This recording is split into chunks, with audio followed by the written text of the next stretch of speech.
BBOR Black Box Online Radio, coming to you from West Virginia. Black Box Ned 88 on Instagram for the bonus podcast. And just a couple quick announcements before we begin. The first thing I would like to say is that we will be starting a new book discussion on The Myth of the Zodiac Killer by Thomas Henry Horn that will come out tomorrow. Part 1 is going to be coming out tomorrow. And if anybody is listening to these things in the future, we will have a book discussion on Thomas Henry Horn and The Myth of the Zodiac Killer. Please feel free to check that out here on this channel. And the second thing that I would like to say is that today I did something that I haven't done in a while, and that is to pour the morning coffee and listen to the show Real Coffee with Scott Adams. Back in 2019, perhaps the late fall and winter of 2019, I was talking a lot about Scott Adams here on this channel, Black Box Online Radio, because I had read his book Win Bigly, as well as following along with that show Real Coffee, and I found that I was referencing a lot of his material. And we've only ever done one episode on Scott Adams here on this channel. He's perhaps more famous for being the cartoonist behind the Dilbert comic strips, as well as putting out a bunch of other books. I've read several of his books: God's Debris, Win Bigly, and Loserthink. And we did a book discussion on Loserthink, and a link to that will be posted in the description box if anybody would like to check that out. Win Bigly was a book that was more about effective persuasion strategies, and he insisted that Loserthink was not a book about persuasion. Instead, it's almost about like ineffective thought strategies. So like Win Bigly's like sort of thinking in a very effective way, and Loserthink is thinking in an ineffective way. Although, as some people even said in the comments section, they really did not like the title because they thought it sounded too pessimistic. But that will be available in the description box. The best way you can support this channel is just by listening to some of our content, never asking for any money. All you gotta do is listen. If you like what you hear, you can share it with your friends on social media. But the biggest thing is just have a listen, and that'll be available in the description box, our episode on Scott Adams and his book, Loserthink. Now, getting into today's topic, I knew that I wanted to do something on Ted Kaczynski, the Unabomber, and to go down this pathway, and I wanted to learn more about him, because we did an episode recently on the channel talking about the Zodiac Unabomber connection, because Ted Kaczynski isn't somebody that is only known for being the Unabomber. He's also someone who becomes a Zodiac killer suspect. And we did an upload recently called the Zodiac Unabomber Connection, also inviting you guys to check that out. And in the past, we've also talked about the Unabomber Manifesto, but we've never done an upload only on Ted Kaczynski as a person. And even to today, we will not get to do that precisely because I found this documentary online called The Unabomber, LSD, and the Internet, and the full title is The Net, The Unabomber, LSD, and the Internet. It's available here on YouTube for free, and if you haven't watched that one yet, that's fine. You can keep listening. We're not doing any type of traditional documentary review. We're just having a discussion about some of the content in it, as well as Ted Kaczynski, and getting into some other subjects known as the CIA as well, because if you look at the title, The Unabomber, LSD, and the Internet, you know that it's going to bring up the CIA sooner or later and all of the nasty things that they are doing, or the nasty things that go on behind the scenes in the shadows, so to speak. And while I was watching this documentary, The Net, LSD, the Unabomber, LSD, and the Internet, I decided to follow along with some of the things that they were saying, because they shared something with me that I had never heard before, that Ken Casey, the guy who wrote One Flew Over the Cuckoo's Nest, was someone who was perhaps, I guess you would say, a CIA informant. Once again, not an operative, but an informant, someone who was useful for collecting information for them in regards to the CIA connections to LSD.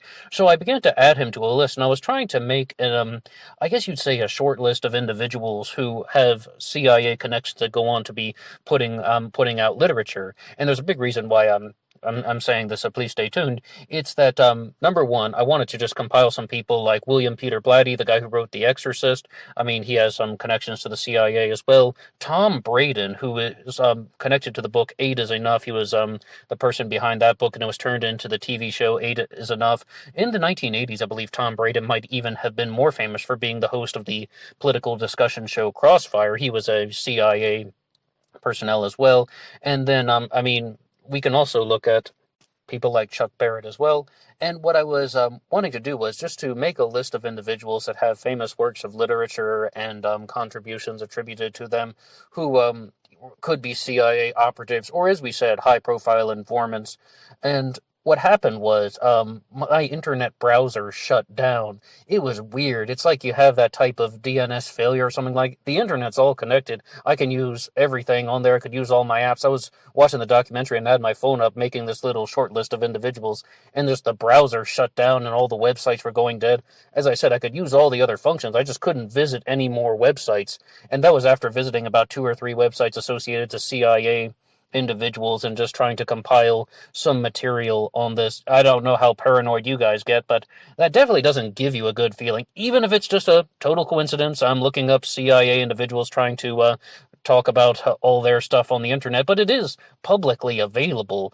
I mean, perhaps it's a coincidence. Perhaps they did try to shut me down earlier. Who knows? Seems like the internet is back up and running now that I'm no longer looking at stuff that's going on with the CIA. But how does this all connect into the Unabomber? Well, in this documentary, they definitely talk about some of the things that we mentioned in the Zodiac Unabomber connection about how Ted Kaczynski went through a series of experiments that were done by an individual named Dr. Murray. And I mean, it's some complicated stuff, I'm not going to lie. So I really don't want to go into too many details about the experiments because I'm afraid that I might misstate some of them. But if I understand what happened was they wanted to see how people would respond to interrogation tactics. So they would bring these people in and they would talk to people who were trained in legal studies, more or less, like people who are there to argue cases. And then when they would talk about things that they would believe, they would say just either very nasty things or say things that would go against what somebody actually believed. And the focus was that they wanted to see how would people respond to interrogation tactics, to see if you could create a type of person that would be completely immune to totalitarianism, or that is this person not going to be susceptible to tyranny? Like, how would you have someone who just will not be broken by interrogation tactics as well, and that they want to assemble all of these things? But when it comes to LSD, you really can see that the CIA was apparently, allegedly, so says many different people on the internet, doing experiments with that one as well, because what they wanted to do was they wanted to find out, why do some people have this type of mystical spiritual experience after LSD, as well as after just using things like mushrooms, psilocybin, and all that? Why do some people have that type of mystical spiritual experience and other people just have a trip and then they go back to normal? So with this type of thinking, you can see that it expands into certain ways. And some of the things that they've also said is that Project MK Ultra is something that is heavily talked about. When I first learned about Project MK Ultra, you hear something like the CIA is experimenting with mind control, and then you begin to think about it in a particular way. And what the first thing that I thought was that they're talking about, okay, then they're talking about like psychic powers, like they want to have people use telekinesis and such. And if I recall, there may have been a little bit of that going on. I think that James Randi had a few videos on that about how there actually were experiments when they were trying to see if people could learn about using telekinesis, moving objects with their mind, but those, of course, were unsuccessful. And those were the things that Randy was trying to share. But when it comes to MK Ultra, if I understand what it's much more about, according to my outsider perspective, it's that they wanted to see, as we said, how do people respond to certain types of psychological warfare? How will people behave under certain conditions in which they are being psychologically mutilated, for lack of a better term, as well as just, is there a way in which you can turn a person into a super soldier? Is there a way in which you can turn a person into someone who is only going to be focused on killing a target? Things to that effect, and there are just many layers of MK Ultra. And I really think that no matter, unless somebody's an absolute direct insider, that they're going to be speculating in some type of direction. But with Ted Kaczynski, he was someone who definitely had a bad experience from that. And they really talked about how he wanted to go off into Lincoln, Montana, go off into the woods of Montana. And at the time when Ted Kaczynski moved to Montana, in his area, there were only 4 other people who were living there year-round. That's another contribution that they shared. So as I understand that, Ted Kaczynski possibly even modeled his cabin in Montana, his first one anyway, after Henry David Thoreau's cabin at Walden Pond.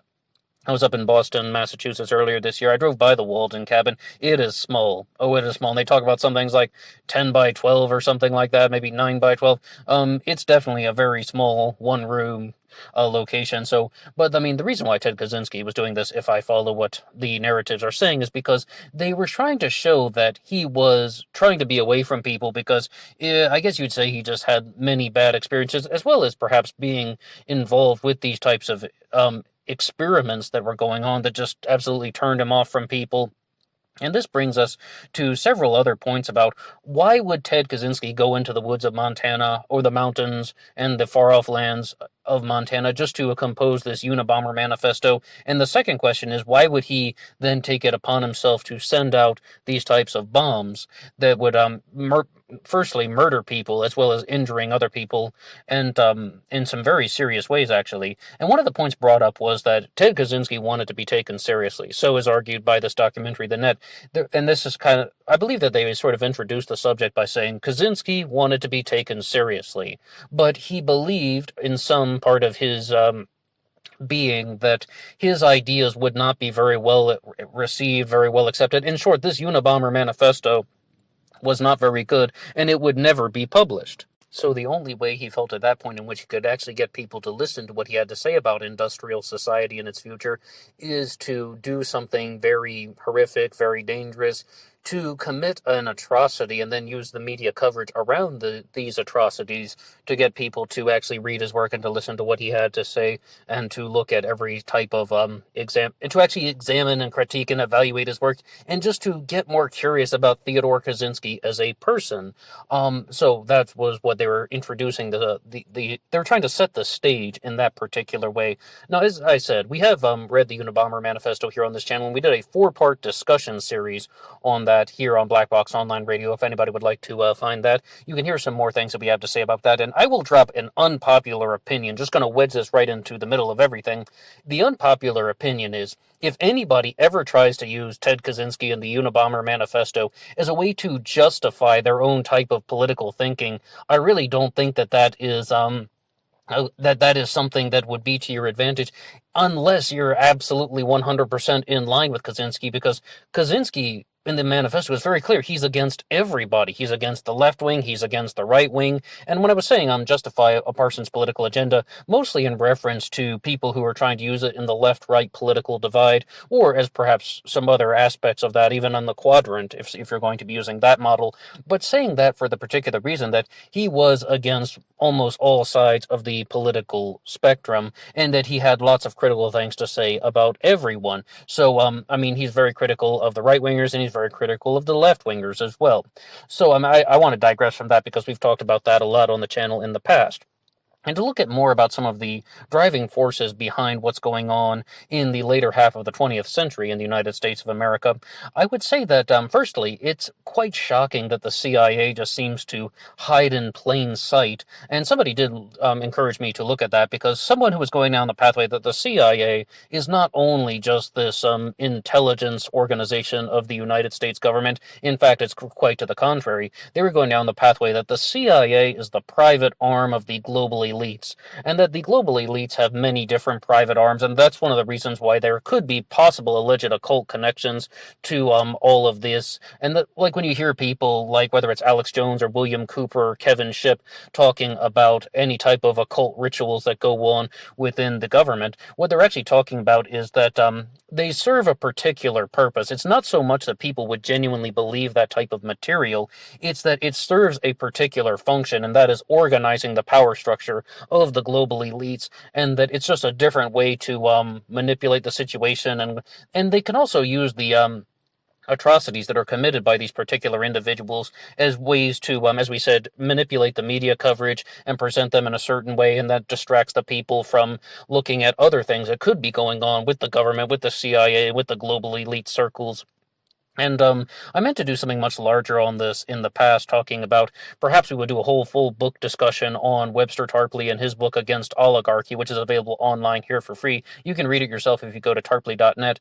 And it would really just go into some things about how these global elite power structures have existed since the dawn of the Roman Empire, if not before. Rome was an empire of territory, Venice was an empire of economic controls, and when Rome fell as an empire in 476, as well as, of course, going some other things happened much after that, all the way up into the second millennium AD. But when Rome fell in 476, then the Empire of Venice, the financial connections did not fall, and then that just those remained, and then the financial empire of Venice moved from the swamp on the Adriatic Sea, where Venice is, to the British Isles, and then the British Empire, is actually the Empire of Venice in terms of an evolutionary reshaping and remodeling. And then once we go to the United States of America, it's the same financial interactions. The whole thing to remember is a consequence of this type of top-down leadership that we have is that the power structure is always staying at the surface. So we're, no matter what, if we have the Roman Empire, the Venetian Empire, the British Empire,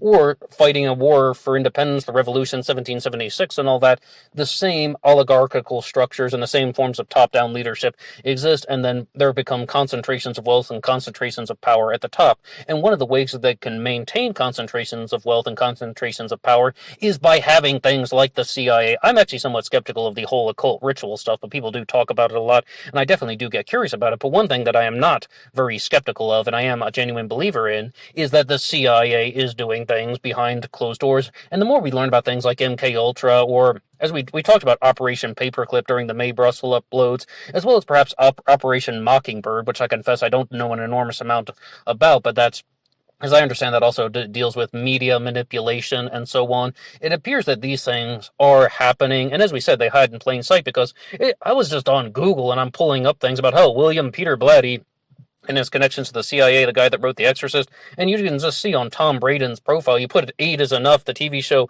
into Google, and then you'll find something about Tom Braden. It says, oh yeah, he was ex-CIA and also the host of CNN's Crossfire during the 1980s.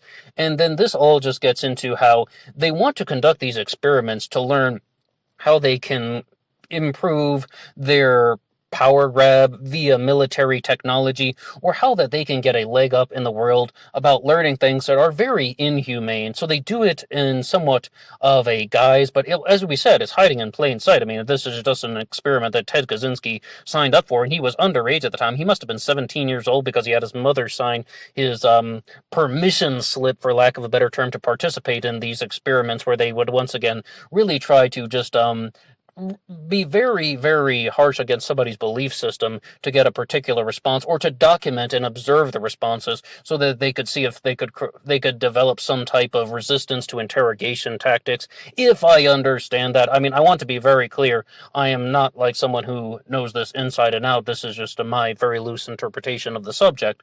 So as we look at the foundations of this type of thinking, what I can say about Ted Kaczynski, LSD, and the internet is, they wanted to learn about the human mind. They wanted to learn about how people respond to things. But at the same time, it's just the concept of pushing humanity to its limits to see how much you can manipulate a human being before the human being breaks. And when we look at somebody like Ted Kaczynski, who did go on to become the Unabomber, if I remember what the numbers that they gave, he murdered 3 people because of the bombs, and 23 people were injured. And those that was like, I didn't exactly remember the statistics just like that, but those were some things that they shared once again in this documentary called The Net. And if we can see that if the power structures of society are expanding in a particular way, that means things like technology are also expanding, and things like the internet are also expanding. And then they're just saying that there are going to be new types of ways in which people are going to manipulate power structures on the internet. And then, I mean, do we just need to look at industrial society as just bad for us and get rid of everything and turn to dark green environmentalism, where we have a massive overhaul of civilization? Well, that could be one thing, or we could just simply try to find out where these types of wrongdoings are in the moral sense. Because the conclusion I would say that they reached is, what do we make of some guy like Ted Kaczynski? And one of the surviving victims of the Unabomber says that very clearly, that once this guy started murdering people, then he loses all credibility. Once he crossed the line and committed these atrocities, it doesn't even matter what he wrote in the manifesto because he lost so much credibility. And once he actually wanted to try and hurt other people just to draw attention to his message, because even if you're going to say that it wasn't good enough to get published, I mean, perhaps I would even dispute that and just say he didn't have the resources to get it published, or even better, if he did get the Unabomber Manifesto published on Industrial Society, then most likely no one would read it. I have to tell you, it is hard to just put stuff out on the internet and not only get people to read it, but to recognize what is in there and to try and find value within the content. That is so much easier said than done, because when I was much younger, I mean, maybe around age 22 or 23, I'm 32 now, I was like, okay, well, I'm just going to talk about things that I think about on the internet. Holy crap, why is everybody telling me to go fuck myself? That's the response that you get, because people just aren't going to be warm and receptive to everything, every single idea that is put out there, as well as people are also not going to simply try and evaluate what the person is saying, and they're not going to try and comprehend it from the writer's standpoint. They have their own standpoints. They have their own belief systems. They have their own ideas that they want to challenge. And in terms of political thinking, perhaps that's a good thing. In terms of certain ethical boundaries, like sending out bombs in the mail, doing all of the criminal actions of the Unabomber, those things are a little bit easier to dispute by simply saying that there comes a line in which that just crosses a particular ethical boundary. And I thought this documentary covered that in a particularly, I think they were fair. I think they were fair and honest, because they're even asking that survivor about all the claims that people make about how we need to give credit to Kaczynski and we need to evaluate his ideas, and simply saying that what he did was immoral. And in terms of that type of thinking, I mean, it's very, very easy to say that the Unabomber was wrong, that Kaczynski was wrong in terms of trying to murder people for just to draw attention to his message. And you can also just even view this as perhaps it's actually much more selfish than it comes on. It's not only about getting people to read his book and to get people to start taking his ideas seriously. Quite to the contrary, it could simply be that somebody felt very rejected from society, so he wanted to write a manifesto on why society is bad. He wanted to kill people. All right, now that I have your attention, here are the reasons why society is bad. And, well, it all just stems from the concept of rejection, alienation, and not getting the sex that he wanted. And I don't mean that in any joking sense. I do not. I think that's where we're going to have to leave it at for now. I just wanted to talk about a giant rambling thing associated with Ted Kaczynski and the CIA. And I know that this one was all over the map, and that's kind of the intention, just to talk about some things in a rather loose direction. And I would leave you guys with one final question. Would you like to hear more about things like as we said, talking about the financial empire of Venice?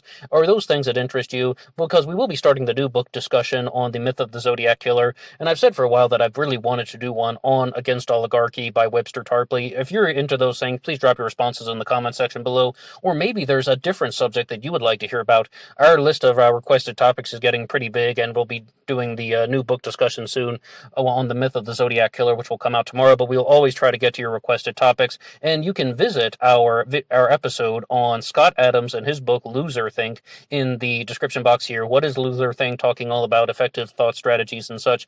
That's all for me now. I will see you on Instagram for the bonus podcast.